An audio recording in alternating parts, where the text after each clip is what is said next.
Cristo en nosotros es la esperanza de gloria. Esta es la esperanza. Cristo en vosotros es la esperanza. Sí, la esperanza está guardada en los cielos y también está en nuestro espíritu. Bienvenidos al Estudio Vida de la Biblia con Witness Lee. Esperamos que este Estudio Vida los introduzca en un disfrute más profundo de las Escrituras y de nuestro querido y precioso Señor Jesús. Visítenos en nuestra página de internet radiolsm.com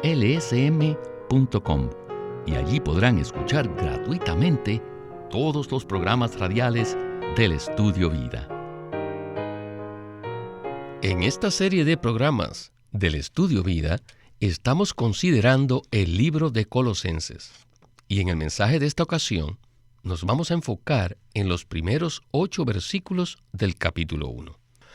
En el programa anterior, afirmamos que el libro de Colosenses revela a Cristo de una manera más completa que cualquier otro libro de la Biblia. Los primeros versículos del libro son como una especie de introducción en la cual el apóstol Pablo parece decir: queridos creyentes colosenses, si vosotros seguís las observancias judías y las ordenanzas gentiles, no tendréis ninguna esperanza que os esté guardada en los cielos. Necesitáis vivir por Cristo. Algún día, Cristo, quien es nuestra esperanza, se manifestará en gloria. Y en esta oportunidad, hemos invitado a Alberto Santiago para ayudarnos con los comentarios. Alberto, muchas gracias por aceptar nuestra invitación. Muchas gracias, hermano Víctor. Realmente es maravilloso poder participar en este programa. Alberto, en el mensaje anterior vimos el trasfondo del libro de Colosenses y vimos que había una gran cantidad de cosas que se habían infiltrado en la vida de iglesia. Todas esas cosas se habían convertido en sustitutos de Cristo. Nosotros necesitamos permanecer en guardia en contra de todos esos sustitutos de Cristo, ¿verdad? Ciertamente necesitamos permanecer en guardia en contra de todos estos sustitutos de Cristo, pues los sustitutos que se mencionan aquí en el libro de Colosenses todavía permanecen con nosotros hasta el día de hoy y nos distraen y nos alejan de Cristo. Y no estamos hablando necesariamente de cosas malignas o pecaminosas. No, sino cosas que aunque aparentemente son muy buenas, aún así nos apartan y nos distraen de Cristo. Por ejemplo, en Colosenses se menciona la filosofía. La filosofía ciertamente es una distracción potencial, porque aunque aparentemente es algo bueno, no obstante, es completamente engañoso. Otro asunto que nos distrae de Cristo son las tradiciones de los hombres. Y la tradición es algo que se relaciona con la cultura y de hecho se origina en la misma. Lamentablemente son tantos los que se apartan de la palabra de Dios para seguir adelante con sus tradiciones. Qué triste. Sin duda alguna debemos estar fuera de esa categoría de personas. Ahora, otro sustituto de Cristo que se menciona en el libro de Colosenses son los rudimentos del mundo, los cuales en el contexto de este libro se refieren a las enseñanzas rudimentarias de los judíos y los gentiles.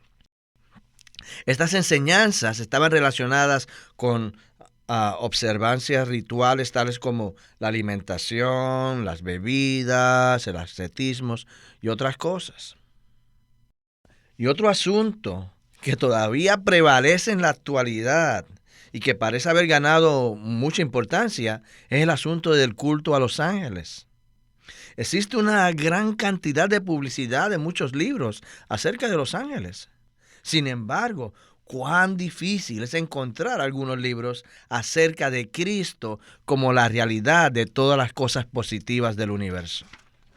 Así que todos estos asuntos que he mencionado sencillamente distraen a las personas y las apartan de Cristo. Lo que usted acaba de mencionar es muy cierto. Existe una gran cantidad de programas de televisión relacionados con los ángeles, pero muy pocos mencionan a Cristo. Tal parece que existe una corriente muy fuerte para apartar a las personas de Cristo. No interesa si esas cosas son buenas o malas. Lo importante es que esas cosas son sustitutos de la verdadera experiencia de Cristo. Sin duda, detrás de todo esto está la mano del enemigo de Dios, de Satanás, para tratar de poner velos en las personas. Este mensaje es una introducción al libro de Colosenses y se enfoca en los primeros 8 versículos. No pretendo leer todos los versículos, pero por lo menos quiero mencionar algunos. En los versículos del 3 al 6 se nos dice lo siguiente: siempre orando por vosotros, damos gracias a Dios, Padre de nuestro Señor Jesucristo, habiendo oído de vuestra fe en Cristo Jesús y del amor que tenéis a todos los santos, a causa de la esperanza que os está guardada en los cielos, de la cual antes oísteis en la palabra de la verdad del Evangelio, que ha llegado hasta vosotros, así como a todo el mundo, y lleva fruto, y crece también en vosotros, desde el día que oísteis y conocisteis la gracia de Dios en verdad. Bueno, en esta introducción, Pablo habla acerca de la esperanza, y más adelante dice que Cristo es nuestra esperanza. Pues bien, este es el tema del mensaje, la esperanza de los creyentes. Así que escuchemos una pequeña porción de Witness Lee y el estudio vida de Colosenses. Don't think this introduction is a light word. No piensen que esta introducción es una palabra liviana. Apparently, it is too light. Aparentemente es una introducción ligera, But actually, I tell you, pero en realidad contiene 3 diamantes maravillosos, sólidos, de peso. Y estos son la esperanza. ¿Y el otro cuál es? Es la verdad. ¿Y el otro cuál es? Es la gracia de Dios en verdad. ¿Cuál es la esperanza aquí? Quizás digan, bueno, que es la esperanza que nos está guardada en los cielos, la cual es una especie de bendición, como algo, como un gozo glorioso. No obstante, el libro mismo nos dice más adelante que ¿y quién es la esperanza? Al llegar al versículo 27 del capítulo 1, vemos que Cristo en nosotros es la esperanza de gloria. Esta es la esperanza. Cristo en vosotros es la esperanza. Sí, la esperanza está guardada en los cielos y también está en nuestro espíritu. Por tanto, esta esperanza es para nosotros. Alberto, qué maravillosa esperanza. ¿Qué tal si hablamos un poco acerca de esta esperanza que nos está guardada en los cielos? Quizás la primera pregunta que necesitamos hacernos es ¿cómo le hacemos para disfrutar esa esperanza que nos está guardada en los cielos? Bueno, para esto necesitamos darnos cuenta que este asunto es muy subjetivo y que tiene muchísimo que ver con nuestro diario vivir, es decir, con la manera en que vivamos hoy. Por un lado, es cierto que como mencionan los versículos que usted acaba de leer, que entre más nosotros amemos a los creyentes, es decir, a los santos, y lo hagamos manifiesto, más esperanza tendremos guardada en los cielos. Y si no, obviamente pues tendremos muy poca esperanza reservada para nosotros. Pero por otro lado, qué tanta esperanza tengamos guardada en los cielos también depende de cuánto vivamos a Cristo hoy día. Es como abrir una cuenta bancaria. donde usted empieza a depositar dinero y dinero y dinero constantemente y eventualmente que va a tener algo ahí. Pero si nosotros nos descuidamos y dejamos de trabajar y no depositamos nada, no creo que vayamos a tener mucho, ¿verdad? Así que basado en este mismo principio, la esperanza que nos está guardada en los cielos depende de la medida en que vivamos a Cristo hoy. El apóstol Pablo parecía decirle a los colosenses: queridos colosenses, si vosotros continuáis guardando las observancias judías y los preceptos gentiles, les digo, no guardaréis ninguna esperanza para vosotros en los cielos. Necesitan vivir a Cristo. Un día Cristo, quien es vuestra vida, aparecerá en gloria y vosotros seréis manifestados juntamente con Él. En este momento Cristo está escondido, pero un día aparecerá en gloria y en ese momento nosotros seremos manifestados juntamente con Él.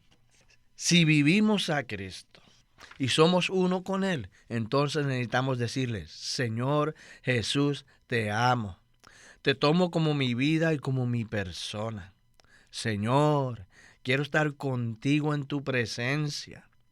Les digo, si contactamos al Señor de esta manera diariamente, ciertamente estaremos muy felices a su regreso. Amén. Alberto, antes de continuar con el siguiente punto, quiero enfatizar que la manera como vivamos actualmente determinará la esperanza que nos estará guardada en los cielos. El versículo no dice que Cristo es nuestra esperanza en los cielos, como algo objetivo. Dice que la esperanza nos está guardada en los cielos. Vivir a Cristo hoy en día debe ser nuestra principal preocupación en nuestra vida cristiana. Bueno, necesitamos seguir adelante. Vamos al versículo 6, donde se nos presenta otra frase que nos gustaría explorar y que dice así: desde el día que oísteis y conocisteis la gracia de Dios en verdad. Regresemos de nuevo con Witness Lee y el estudio vida de Colosenses. We go on Ahora avanzamos. to next verse. Seguimos al siguiente versículo que dice: Which is come to you. que ha llegado hasta vosotros. Y ese que es se refiere al Evangelio que ha llegado a nosotros, así como a todo el mundo, y lleva fruto y crece también en vosotros desde el día que oísteis y conocisteis la gracia de Dios en verdad. ¿Qué es llevar fruto? Es que vosotros amáis a los hermanos. Nuestro amor hacia los santos es el fruto que produce el Evangelio. Cuando predicamos el Evangelio a vosotros, cuando ministramos a Cristo a vosotros, fue esta realidad, esta verdad que recibieron ustedes, y este es el fruto que se produjo en ustedes, y este fruto produjo amor en ustedes, con el cual ustedes aman a todos los creyentes. El Evangelio produce tal fruto, y el Evangelio también crece en ustedes desde el día que creyeron, desde el día que amaron a los hermanos. Este Evangelio es Cristo que crece en ustedes desde el día que oísteis y conocisteis la gracia de Dios en verdad. La palabra conocisteis no expresa por completo lo que quiere decir en griego. Denota un conocimiento pleno, es decir, que en este contexto significa conocer plenamente y no de forma parcial, no conocer algo parcialmente. Todos los eruditos están de acuerdo con esta interpretación. Conocer plenamente la gracia de Dios en verdad. Ahora dígame, ¿qué es la gracia de Dios? Es Cristo. Cristo. La gracia es Cristo mismo que ha sido dado a nosotros. Él fijó su tabernáculo entre nosotros lleno de gracia y de verdad. Aquí la palabra verdad significa realidad. Y la gracia es Cristo mismo como nuestro disfrute, como nuestra experiencia. Al experimentar y disfrutar a Cristo, el Cristo que es la realidad llega a ser nuestra gracia. Y esta es la gracia de Dios, de la cual podemos participar, disfrutar y experimentar. Pues bien, Alberto, en el segmento que acabamos de escuchar, Witness Lee nos ha presentado la gracia de Dios. Podemos participar, disfrutar y experimentar la gracia de Dios. Conocer la gracia de Dios en verdad no es algo que se logra a través del estudio. Por lo cual, ¿podría usted explicarnos en qué consiste conocer esta gracia? Conocer la gracia de Dios en verdad es conocerla por experiencia, conocerla en su realidad y no solamente de una manera mental o doctrinal. Ahora, Cristo mismo es la realidad y la gracia es este Cristo siendo disfrutado por nosotros, lo cual implica que Cristo ha llegado a ser una experiencia subjetiva en nosotros. Es decir, cuando experimentamos y disfrutamos a Cristo en su realidad, Él llega a ser nuestra gracia. Entonces, Alberto, las palabras verdad y realidad proceden de la misma raíz griega. Por tanto, decir que conocemos la gracia de Dios en verdad es exactamente lo mismo que decir que la conocemos en realidad. Esto implica que conocemos la gracia de Dios mediante nuestra experiencia. Este ministerio nos ha enseñado una y otra vez que debemos experimentar estas cosas y no simplemente conocerlas de manera objetiva o doctrinal. En el versículo 9 encontramos la oración de Pablo por los santos en Colosas. Este versículo dice así: por lo cual también nosotros, desde el día que lo oímos, no cesamos de orar por vosotros y de pedir que seáis llenos del pleno conocimiento de su voluntad en toda sabiduría e inteligencia espiritual. Alberto, me gusta mucho este versículo porque menciona la voluntad de Dios. Todos los cristianos están interesados en conocer cuál es la voluntad de Dios, en especial en el contexto de nuestras necesidades personales. Por tanto, muchos le preguntan a Dios con quién deben casarse, qué carrera deben estudiar, dónde deben vivir y aún qué clase de automóvil deben comprar. Para ellos, conocer la voluntad de Dios se relaciona con sus necesidades personales. No obstante, Pablo habla acerca del pleno conocimiento de su voluntad. Entonces, ¿podría usted explicarnos cuál es la diferencia? La voluntad de Dios en el versículo 9 no se relaciona en lo absoluto con las cosas que usted acaba de mencionar acerca de las necesidades personales, sino que más bien se relaciona con el propósito eterno de Dios, es decir, con su economía eterna con respecto a Cristo y la iglesia. Lamentablemente, la mayoría de los cristianos se preguntan acerca de la voluntad de Dios en el ámbito personal y le preguntan, por supuesto, entonces a Dios por muchos detalles de su vida personal. No obstante, el pleno conocimiento de su voluntad no se relaciona con esas cosas, sino con el conocimiento de Cristo en la economía de Dios. La voluntad de Dios es que conozcamos al Cristo todo inclusivo, que le experimentemos y que le vivamos como nuestra vida. Conocer a Cristo de esta manera es tener el pleno conocimiento de la voluntad de Dios. Bueno, Alberto, ¿qué tal si ahora hablamos un poco acerca de las otras cosas, tales como el matrimonio, el trabajo o la carrera profesional? ¿Será que existe un contexto en el cual la voluntad de Dios se preocupa por estas cosas prácticas? Cuando le decimos al Señor que lo amamos, y que lo necesitamos como nuestra vida, estamos empezando a vivir a Cristo. Y este Cristo es la voluntad de Dios. Por lo tanto, todo tiene que estar centrado en Él. Les digo, cuando Cristo es nuestra vida, podemos disfrutar entonces de todas las provisiones y conocer la voluntad de Dios. Si vivimos en esta esfera, todas las demás cosas que usted mencionó, espontáneamente empezarán a aclararse una por una. Realmente no se trata de que oremos por estas cosas específicamente, sino que le preguntemos al Señor, Señor, ¿cómo es que deseas vivir en mí hoy?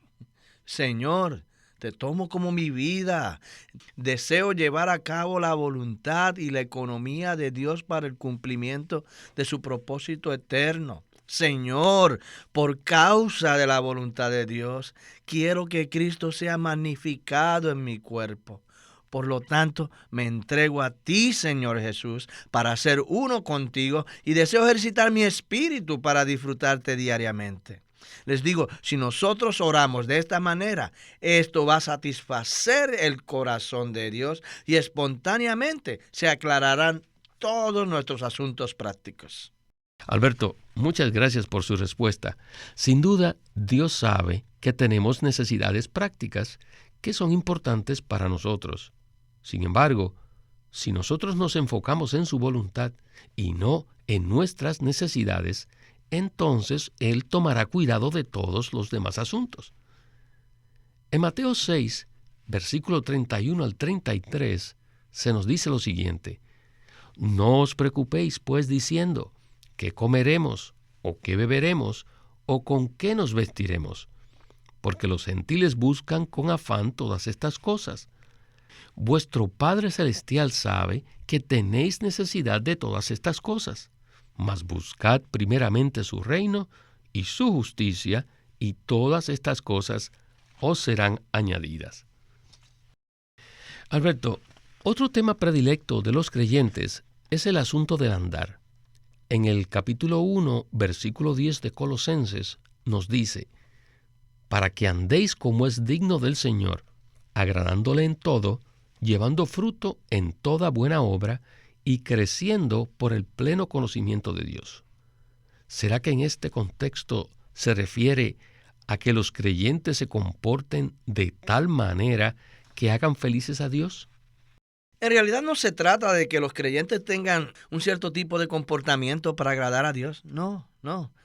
Algunos quizás piensan que para ser feliz a Dios necesitamos ser humildes, amables y generosos. Pero les digo, es posible hacer esto por nuestro propio esfuerzo natural sin necesariamente vivir a Cristo. No obstante, cuando tenemos el pleno conocimiento de la voluntad de Dios, andamos automáticamente como es digno del Señor. Si sabemos que la voluntad de Dios consiste en que Cristo nos sature, en que tomemos a Cristo como nuestra vida y nuestro todo, y que lo vivamos diariamente, espontáneamente nuestro andar será digno del Señor. Debemos recordar que cuando fuimos regenerados, otra vida entró en nosotros, la misma vida de Dios. Y si nosotros vivimos por esta vida, espontáneamente lo agradaremos. Ahora, si vivimos por la vida natural, independientemente de cuán bien, humildes, amables y generosos seamos, no vamos a hacer a Dios feliz. Así es. Pablo dice en Filipenses 1:21, porque para mí el vivir es Cristo y el morir es ganancia. La vida de Pablo consistía en vivir a Cristo y no la ley. Cristo no era simplemente su vida, sino también su vivir. En otras palabras, Cristo y Pablo vivían juntos como una sola persona. Cristo vivía dentro de Pablo como la vida del apóstol, y Pablo manifestaba a Cristo como el vivir de Cristo. Debemos entender que nuestro andar es digno solo cuando vivimos a Cristo y le expresamos en nuestra vida diaria. No existe nada que le agrade más a Dios el Padre que vivamos a Cristo. Aparte de Cristo, nada puede agradar a Dios. Puedo testificarles que las únicas ocasiones en que me siento plenamente feliz es cuando vivo a Cristo. Cuando trato de ser bondadoso o humilde de manera natural, me siento insatisfecho. Si tomamos a Cristo como nuestra vida y nuestra persona y le expresamos en nuestro vivir, seremos las personas más felices de la tierra. Bueno, Alberto, se nos ha terminado el tiempo. Muchísimas gracias por su ayuda en este programa y esperamos que pueda regresar pronto. Muchas gracias por invitarme. Realmente siempre es un privilegio estar aquí en el programa. Este es Víctor Molina haciendo la voz de Chris Wilde, Alberto Santiago la de Francis Ball y Walter Ortiz la de Witness Lee.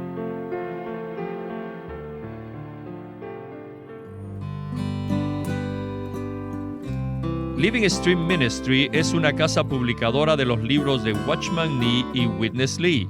Y queremos decirles que entre ellos hay uno titulado El Cristo Todo Inclusivo, un libro clásico de Witness Lee donde presenta al Cristo en resurrección como la tierra prometida donde todos los creyentes deben entrar para disfrutarlo y para finalmente edificar el templo y la ciudad que Dios desea. En este libro, Witness Lee analiza cómo el agua, el alimento, los minerales, etc., en la tierra prometida son los muchos aspectos de Cristo como la tierra de Canaán y nos ayuda a experimentarlo a fin de poseerlo en sus vastas dimensiones. El Cristo Todo Inclusivo, por Witness Lee. Witness Lee sirvió fielmente al Señor durante más de 70 años y culminó su labor con este exhaustivo comentario de todas las Escrituras llamado El Estudio Vida de la Biblia. Queremos animarlos a que visiten nuestra página de internet libroslsm.com. Allí encontrarán los libros impresos del ministerio de Watchman Nee y Witness Lee, la Santa Biblia versión recobro con sus notas explicativas y también encontrarán folletos, himnos y libros en formato electrónico. Por favor, visiten nuestra página de internet libroslsm.com o llámenos a nuestro teléfono gratuito 1-800-810-1149. 1-800-810-1149. Además, si desean, pueden comunicarse con nosotros enviándonos un correo electrónico a estudiovida@lsm.org. Una vez más, estudiovida@lsm.org.